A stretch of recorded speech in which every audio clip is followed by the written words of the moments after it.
আসসালামু আলাইকুম। আশা করি সকলে অনেক ভালো আছেন। আজকে আমি আপনাদেরকে দেখাবো কিভাবে আপনারা শীতে করলা বীজ থেকে চারা উৎপাদন করবেন। তো চলুন।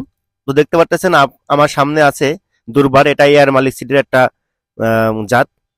এটা আমি এর আগে ইউজ করি নাই এবং কখনো করলা চাষ করি নাই। তো আমি আজকে আপনাদেরকে দেখাবো কিভাবে করলা বীজ থেকে চারা উৎপাদন করবেন। প্রথমে দেখতে পারতেছেন আমি কিন্তু বীজগুলো ভিজে রাখছিলাম পানিতে প্রায় 24 ঘন্টা প্লাস ভিজা রাখছিলাম। ভিজা রাখার পর আমি সেখান থেকে এই যে বীজগুলো উঠায়ে আমি একটা সুতি কাপড়ের উপরে কিন্তু রেখে দিচ্ছি। এবার আমি এই সুতির কাপড়টা সুন্দর করে আমি দুটা ভাঁজ করব। দুপাশ থেকে দুটা ভাঁজ করে আমি ঢেকে দেবো। দেওয়ার পর আমি এবারে এটা রোল করব। খুব সুন্দর করে আস্তে আস্তে এমনভাবে রোল করব যাতে এটা বীজগুলা সব এক জায়গায় না হয়ে যায়। বীজগুলা যেখানে যেখানে আমি রাখছি সেখানে সেভাবে থাকবে। শুধুমাত্র আমি পেঁচিয়ে এটা রোল আকারে করে নেব। এভাবে করলে কি হবে, আপনার বীজগুলো ভালো থাকবে। আচ্ছা, এরপরে আমি একটা ছাড়ার যে বস্তা আছে, পাটের বস্তা, এই বস্তাটা আমি পানি দিয়ে ভিজাই নেব। দেখতে পাচ্ছেন এবারে পানি দিয়ে ভিজানো শেষ। এখন আমি এই বস্তার মাঝখানে আমি কিন্তু আমার সেই সুতে কাপড়ে রোল করা বীজগুলো আমি কিন্তু রেখে দিয়েছি। এবার আমি দুপাশ থেকে বস্তাটা খুব সুন্দর করে ভাঁজ করে নেব। এভাবে করলে কি হবে, আপনার ভিতরে একটা গরম একটা ভাপ তৈরি হবে। তো যে কারণে এভাবে করে নেব যাতে শীতকালে বীজ থেকে খুব সহজেই অঙ্কুরটা হইতে পারে। তো এবার আমি সুন্দর করে বাস্তাটা একইভাবে রোল করে নেব। তবে বাস্তাটা কিন্তু অবশ্যই বেশ ভালোভাবে ভিজিয়ে নেওয়া লাগবে, ভিজিয়ে পানিটা নিংড়ায় নেওয়া লাগবে। তা নাহলে কিন্তু এটা বেশ ভালোভাবে অঙ্কুরিত হবে না। তো এবার আমি বাস্তাটা দেখতে পারতেছেন রোল যে করেছিলাম বস্তাটা, এবং বস্তাটা খুব সুন্দর করে বেশ শক্ত করে আমি একটা দড়ি দিয়ে বেঁধে দেবো। আমার দড়ি দিয়ে বাঁধা শেষ। এখন আমি এই যে আমার যে বস্তাটা আছে আমি বেঁধেছিলাম, এটা কিন্তু খুব সুন্দর করে পানি দিয়ে ভিজাই দেবো। এই ভিজায় দেওয়ার কারণ হচ্ছে আমি কিন্তু এখন এইটা কিন্তু ভিজায় রেখে আমি পানিটা ঝরাই নেবো। ঝরাই নিয়ে আমি সুন্দর করে আমি এমন একটা জায়গা রাখবো যেখানে অনেক গরম থাকবে, সব সময় জায়গাটা গরম থাকবে। আচ্ছা, এবার আমি চলে এসেছি 3 দিন পর।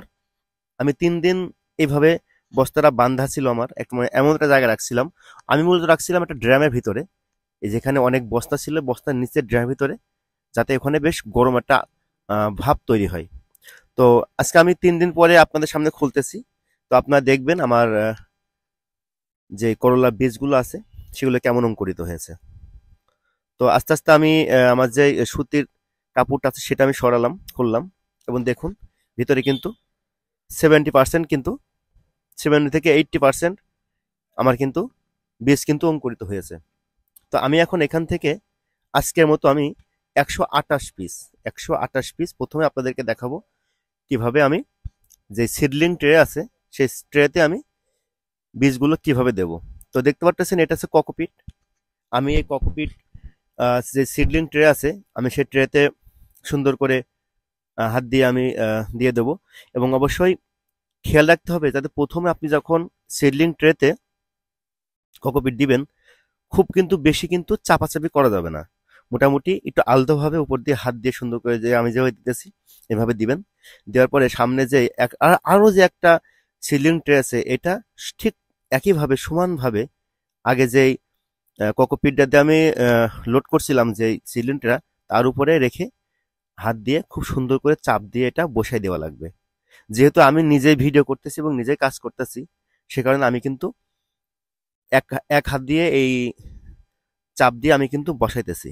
আপনারা যখন করবেন অবশ্যই 2 হাত দিয়ে খুব সুন্দর করে চাপ দিয়ে বসাই দিবেন, যাতে প্রতিটা যে চেম্বার সে চেম্বার একই সাইজের একই মাপের যাতে গর্ত হয়। এ দেখুন আমার কিন্তু মাশাল্লাহ বেশ ভালোভাবে কিন্তু হয়ে গেছে। এবার আমি আমার যে ট্রেটা আছে এই ট্রেটার ভিতরে একটা একটা করে আমি করলা বীজগুলো দিয়ে দেবো। তো আমি চেষ্টা করেছি এবং আপনারাও চেষ্টা করবেন যে বীজগুলো অঙ্কুরিত হয়েছে অবশ্যই সেই বীজগুলোই একটা একটা করে দেওয়ার চেষ্টা করবেন, আর যেগুলো অঙ্কুরিত হয় নাই সেগুলো আবার সুন্দর করে আপনার কাপড়ের ভিতরে রেখে বস্তা দিয়ে ভালো করে বেঁধে রাখবেন। যাই হোক আমি চলে এসেছি দেখুন। আবার আমি কিন্তু একটা একটা করে বীজ কিন্তু একটা চেম্বারে একটা করে বীজ দিতেছি। এখানে বীজ মার যাওয়ার কোনো সম্ভাবনা নাই, কারণ প্রতিটা বীজই কিন্তু অঙ্কুরিত হয়েছে। আপনারা যখন শীতের সময় যখন এই কাজগুলো করবেন, অবশ্যই চেষ্টা করবেন ভালো করে বীজগুলো অঙ্কুরিত করে নেওয়ার জন্য। আর করল্লা বীজ আপনাদের এলাকায় যার যেটা, যে জাতটা, যে সাইজের, যে কালার চলে, সেটা কেনার এবং সেটা নেওয়ার চেষ্টা করবেন। যেহেতু আমার এখানে মাঝারি সাইজের যে করলাগুলো আছে এগুলোর চাহিদা বেশ ভালো, তাই আমি ইয়ার মালিক সিডের দুর্বার করলাটা সিলেক্ট করেছি। আপনাদের এলাকা ভিত্তিক যেই সাইজের, যেই শেপের, যেই কালারের করলাগুলো ভালো চলে আপনারা সেটা অবশ্যই সিলেক্ট করবেন।